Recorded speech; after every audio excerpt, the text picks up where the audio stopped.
सबसे पहले हमारे पिता परमेश्वर की महिमा हो। स्वर्ग और पृथ्वी के मालिक, हम उसको धन्य कहते हैं क्योंकि वह आदर के योग्य है। और आप सभी उपस्थित प्रियजनों को आज की आराधना के इस दिन में मसीह यीशु के पवित्र नाम में स्वागत करते हैं और मेरी ओर से विनम्र अभिवादन। जय मसीह। आप यदि प्रभु की सेवा करना चाहते हैं तो योगदान आपका होना चाहिए। आपका समर्पण, आपका मेहनत, आपका परिश्रम और आपका ईमानदारी, आपका विश्वास योग्यता होना चाहिए। यदि आप अपने काम पर विश्वास योग्यता नहीं है, ईमानदार नहीं है, वफादार नहीं है, तो आप सक्सेस कभी नहीं हो सकते। आइए आज हम एक विशेष विषय को देखने के लिए जा रहे हैं। ये विषय जो आज हम लेके आए हैं, ये हमारे लिए है, आपके लिए है, मेरे लिए स्पेशली। शीर्षक है सिन, सीक्रेट एंड पर्सनल। पाप, व्यक्तित्व और छिपा हुआ।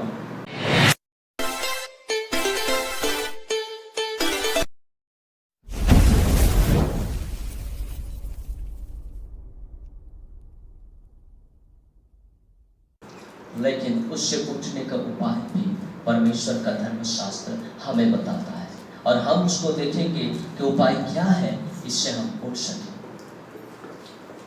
Secret sin by David when he was young man.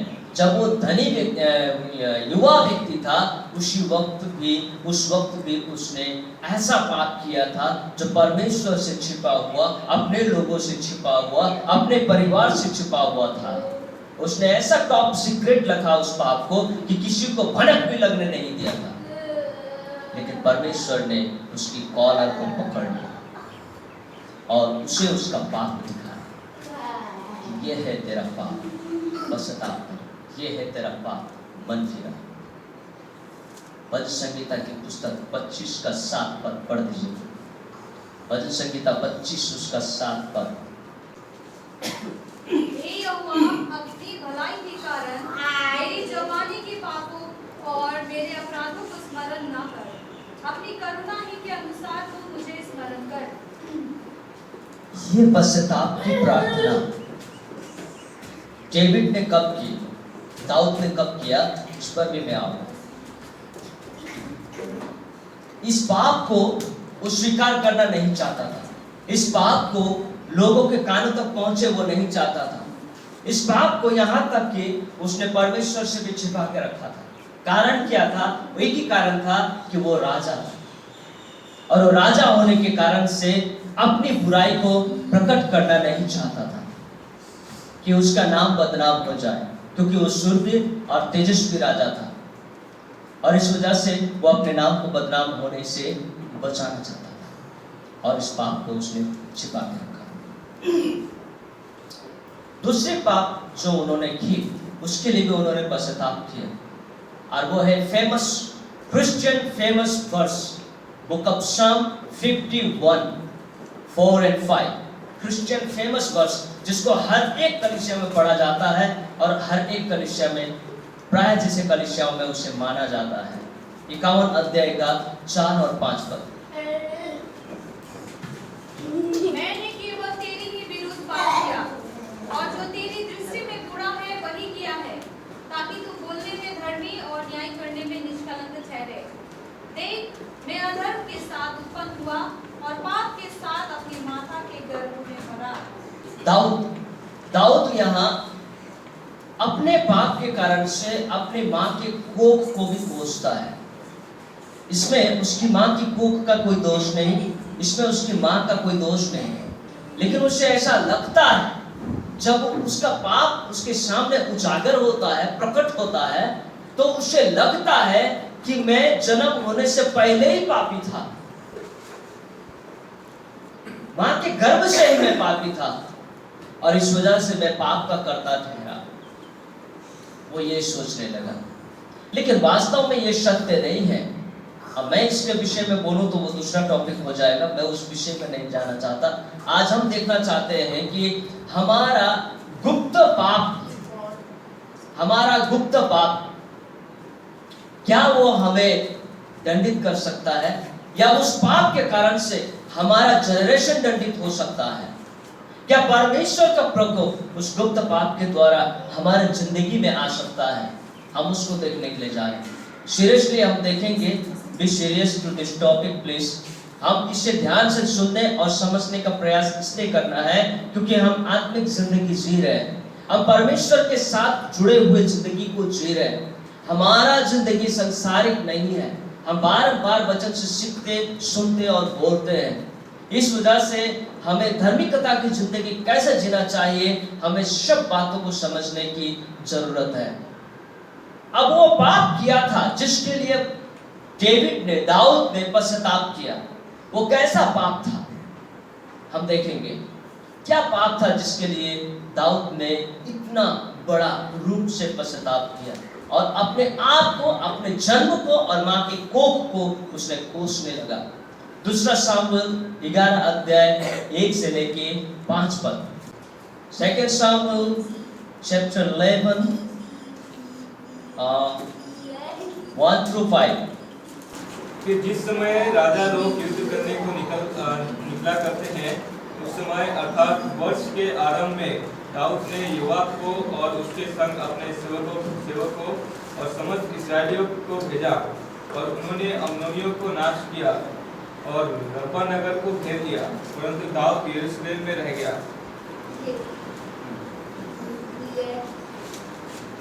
सांझ के समय दाऊद पलंग पर से उठकर राजभवन की छत पर ठहर रहा था, और छत पर से उसको एक स्त्री जो अति सुंदर थी नहाती हुई देख गई। जब दाऊद ने भेजकर उस स्त्री को पूछवाया, तब किसी ने कहा, क्या यह एलियाम की बेटी और हित्ती उरिया की पत्नी बत्सेबा नहीं है? तब दाऊद ने दूत भेजकर उसे बुलवा लिया, और वह दाऊद के पास आई और वह उसके साथ सोया।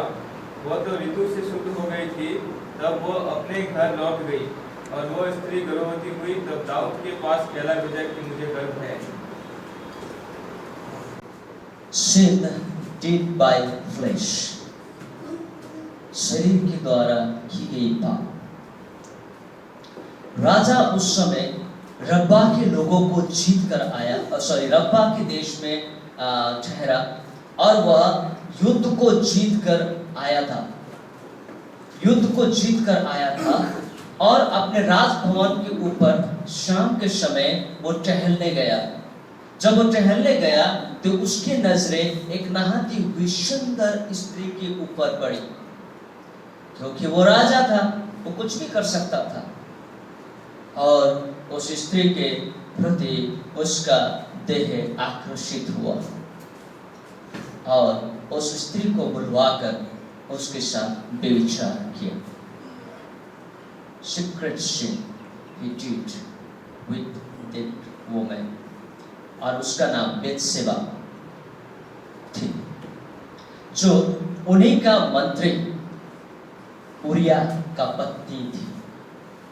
उन्हीं का मंत्री उरिया का पत्नी, उसके साथ उन्होंने इस प्रकार से व्यभिचार किया, और वो पाप टॉप सीक्रेट रहा। किसी को कानों कान खबर नहीं चला, सिवाय उस स्त्री के और राजा दाऊद के। अब राजा दाऊद के पास संदेश आ गया। क्या संदेश आया? कि मैं तो गर्भवती हूं, अब मैं क्या करूं? अब राजा थोड़ा सा चिंता में पड़ गया। अगर लोगों को पता चलेगा कि इस स्त्री में मेरा बच्चा है और ये गर्भवती मेरे द्वारा हुई है, तो मेरे राज्य का बदनाम होगा। मैं तो स्वर्गीय राजा हूँ, हाल ही में लड़ाई जीत कर आया हूँ, और मेरा नाम फेमस है, लोग मुझसे डरते हैं, राज्य मुझसे डरते हैं, मेरा बदनाम हो जाएगा। वो रात भर नहीं सोया, वो रात भर नहीं सोया। उसने योजना बनाने लगी कि क्या करे। अब उसने योजना खतरनाक बनाया। क्या योजना बनाया? उसी पत्नी की पति को मार डालने की योजना बनाया, ताकि वो लगे कि ये एक एक्सीडेंट है, ताकि उसको लगे कि ये मर्डर नहीं है बल्कि ये एक हादसा है, और उस हिसाब का योजना बनाया। और वो सेनापति था, उरिया जो था वो सेनापति था, और उसको सेनाओं को लीड करके लड़ाई में जाने के लिए कह दिया। और उसने कहा कि लड़ाई में सबसे आगे तू ही रहेगा, क्योंकि तू मेरा वफादार क्या है, योद्धा है। तू मेरा वफादार योद्धा है, तू उन सैनिकों के आगे आगे रहेगा और सैनिक तुम्हारे पीछे रहेंगे। उरिया को उसने आगे भेज दिया, और आगे भेजने के बाद क्या हुआ, 11 अध्याय का 15 से नीचे पढ़ेंगे, 15 से नीचे, 15, 16, 17 तक। यहाँ देखिए राजा का चाल। राजा ने एक चिट्ठी लिखकर उरिया के पास में भेज दिया और कहा जब लड़ाई होगा तो सबसे आगे तुम रहना, तुम रहना। और दूसरे सेनापति को यह कह के भेजा कि उसको ऐसा जगह रखना कि दुश्मन लोग आकर के उसको घेर के मार डाले और लगे कि वो लड़ाई में मर गया। इस तरह का पाप, एक पाप को छिपाने के लिए उसने दूसरा पाप किया। एक पहला उसने व्यभिचार किया, दूसरा उसने मर्डर किया। आज हमारे जिंदगी में मर्डर तो नहीं, हम किसी का मर्डर तो नहीं किया हो, लेकिन दाऊद की तरह व्यभिचार के पाप की तरह सीक्रेट पाप हम कितने कर रहे होंगे। हम अपने अभिलाषाओं को पूरा करने के लिए, जीवन की अभिलाषाओं को पूरा करने के लिए, शारीर की अभिलाषाओं को पूरा करने, आंखों की अभिलाषाओं को पूरा करने के लिए हम कितने बार झूठ बोले होंगे, और कितने बार गलत जगह का डायरेक्शन देकर हम दूसरी जगह पे जाकर के एंजॉय किए होंगे। राजा ने भी वही किया, उसने एंजॉय किया, उसके लिए वो एंजॉयमेंट था। उसे पता नहीं था कि ये सबसे घिनौना पाप है जिससे परमेश्वर सख्त नफरत करता है। उसे मालूम नहीं था। उसने अपनी शारीरिक अभिलाषा को पूरा करने के लिए ये पाप किया। अब उस पाप से बचने के लिए उसने दूसरा पाप भी किया, वो है मर्डर। आज हम सोचते हैं कि कोई नहीं देख रहा है, कोई नहीं जानता है, चलो आज हम एंजॉय करते हैं, चलो आज हम पार्टी करते हैं, है ना। और हम परमेश्वर की आस्था को छोड़कर, परमेश्वर की संगति को छोड़कर, परमेश्वर को देने वाला समय को चुराकर हम अपने लिए प्रयोग करते हैं, अपने लिए इस्तेमाल करते हैं, जो कि क्षण भर का है, जो कि पलक झपकने भर का है, जिसमें हमें कोई फायदा नहीं है बल्कि नुकसान है। हम उसको करने में आनंदित होते हैं। इसलिए पौलुस कहता है कि मैं जो नहीं करना चाहता वही करता हूँ। आपके और हमारे अंदर वो चाहत नहीं है करने के लिए, हमारी इच्छा नहीं है करने के लिए। अंदर की आत्मा उस काम को करने के लिए दुखी होता है, नहीं करना चाहता, परंतु भले काम को करने से प्रसन्न होता है, व्यवस्था को पालन करने से प्रसन्न होता है, आज्ञाकारिता में चलने से प्रसन्न होता है, सेवकाई संगति में बढ़ने से प्रसन्न होता है, और एक दूसरे के अधीन रहने से हमारा अंतस्करण, हमारा हृदय, हमारा आत्मा प्रसन्न होता है। लेकिन गलत काम करने से प्रसन्न नहीं होता, लेकिन फिर भी हमारा शरीर उसमें हावी होकर गलत काम कर रहा है। ये परमेश्वर का वचन कह रहा है, मैं नहीं। सो परमेश्वर हम सभी को नम्र करें और परमेश्वर के प्रति ईमानदार और वफादार और विशेषज्ञ बनने में परमेश्वर हमें सहायता करें। आप सबको परमेश्वर आशीष दे। धन्यवाद। जय मसीह।